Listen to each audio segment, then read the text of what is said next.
sudah?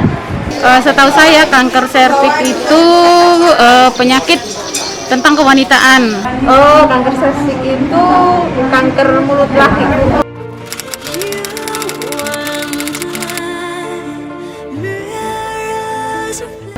Belum. Iya. Tes IVA iya.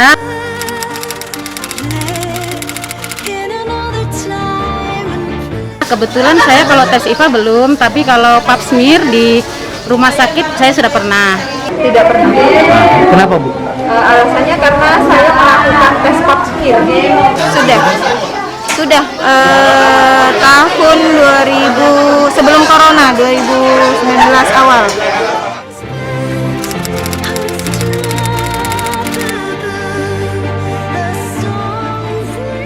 Perkenalkan, saya Dr. Putu Satria Wijaya, dokter spesialis obstetri dan ginekologi konsultan. Berbicara mengenai kanker serviks atau kanker pada mulut rahim merupakan salah satu kanker penyebab kematian pada ibu yang tertinggi di Indonesia maupun di dunia. Kanker serviks ini merupakan kanker nomor 1 kanker organ reproduksi yang menyebabkan kematian pada wanita.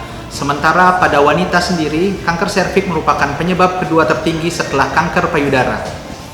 Perlu ibu-ibu ketahui bahwa kanker serviks ini di Indonesia terdapat 1 kematian ibu dalam jangka waktu 1 jam oleh karena kanker serviks.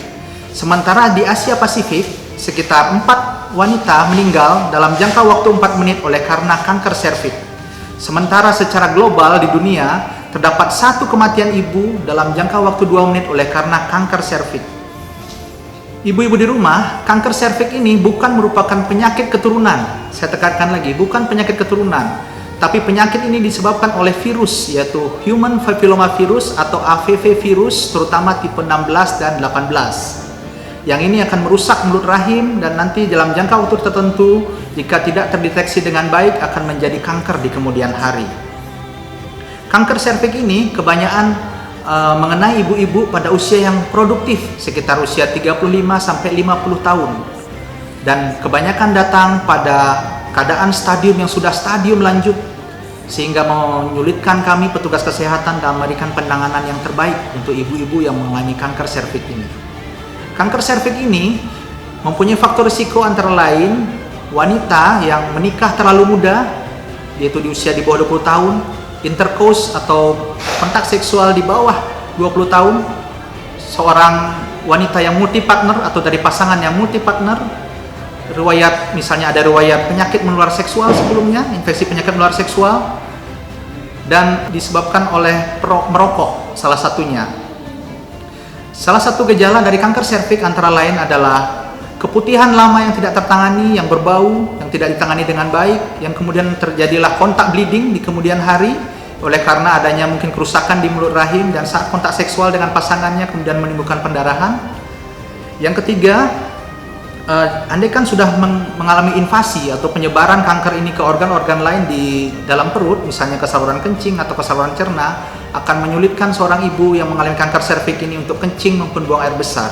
Sehingga hal ini sangat mengganggu aktivitas sosial yang nantinya dilalui oleh ibu yang mengalami kanker serviks ini. Seorang wanita yang terinfeksi virus HPV, dari awal terinfeksi sampai mengalami kanker serviks, tidak serta-merta mengalami kanker serviks. Jadi ada rentang waktu sekitar 3-17 tahun, sehingga seorang wanita yang terinfeksi HPV virus ini menjadi kanker serviks. Nah, rentang waktu 3-17 tahun inilah waktu yang tepat untuk kita lakukan screening atau pencegahan lebih awal agar tidak sampai jatuh ke keadaan kanker serviks. Pencegahan kanker serviks sendiri ada 3 pencegahan, yaitu pencegahan primer, sekunder, dan tersier. Pencegahan primer dapat berupa edukasi seperti yang saya berikan kepada ibu-ibu sekarang ini, penggunaan kondom pada pasangan yang mempunyai faktor risiko, kemudian vaksinasi untuk pencegahan kanker serviks, di mana hal ini sudah sangat disebarluaskan di Indonesia, di mana kita ketahui ada 2 tipe vaksin yang sudah tersebar di masyarakat sekarang, yaitu yang bivalen dan quadrivalen. Nanti silakan ibu-ibu bertanya ke petugas kesehatan terdekat untuk mengetahui tipe-tipe vaksin ini. Untuk pencegahan sekunder dapat berupa pap smear maupun IVA test. Dan pencegahan tersier biasanya kita berikan pengobatan kepada ibu-ibu yang setelah mengalami kanker serviks sesuai dengan stadium yang dialaminya.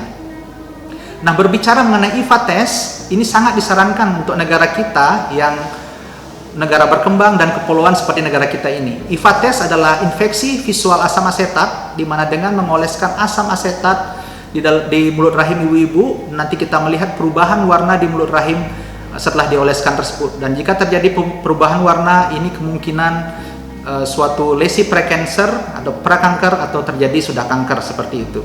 IVA test ini sangat disarankan. Kenapa disarankan? Pertama, mudah dikerjakan, bisa dilakukan di bidan oleh dokter maupun dokter spesialis, bisa dilakukan di bidan praktek swasta, bisa dilakukan di puskesmas atau di dokter praktek swasta ataupun di rumah sakit. Mudah karena dapat dikerjakan oleh siapapun, murah, tidak begitu mahal, dan cepat hasilnya kita bisa lihat. Di mana IVA test ini mempunyai sensitivitas sekitar 65-95%, dan ini dikatakan cukup baik untuk dilakukan sebagai alat untuk screening kanker serviks. Nah, ibu-ibu di rumah, pesan saya, mari kita sama-sama menjadi duta kanker serviks di lingkungan kita masing-masing, di RT, di RW, di kelurahan, maupun di kelompok-kelompok pengajian ibu di rumah. Ajak ibu-ibu di sekitar ibu, ya, nanti yang sudah menikah, yang sudah pernah hamil maupun kontak seksual secara rutin, untuk datang ke fasilitas kesehatan untuk melakukan screening kanker serviks ini, bisa dengan pap smear maupun IVA test. Ibu-ibu di rumah, kanker serviks ini dapat dicegah dan dapat disembuhkan. Kapan? Jika ditemukan pada stadium yang lebih dini. Demikian mungkin pesan saya dari Dr. Putu Satria Wijaya, spesialis obstetri dan ginekologi konsultan. Terima kasih. Assalamualaikum warahmatullahi wabarakatuh. Saya beresiko, ibu-ibu juga beresiko, kita semua beresiko. Semua wanita yang sudah menikah, terutama yang berusia 30-50 tahun, beresiko terkena kanker serviks. Pemeriksaan IVA adalah salah satu cara untuk mengetahui lebih dini adanya penyakit kanker mulut rahim. Semakin cepat ditemukan, maka semakin besar peluang untuk sembuh total. Kelebihan melakukan pemeriksaan IVA, caranya mudah, biaya murah, bisa dilakukan secara gratis di puskesmas. Hasil dapat dilihat secara langsung, efektivitas tinggi sekitar 85%. Ayo kita lakukan pemeriksaan di puskesmas atau fasilitas kesehatan lain. Jangan malu, jangan takut. Lakukan pemeriksaan IVA minimal 1 tahun sekali dan wajib 3 tahun sekali.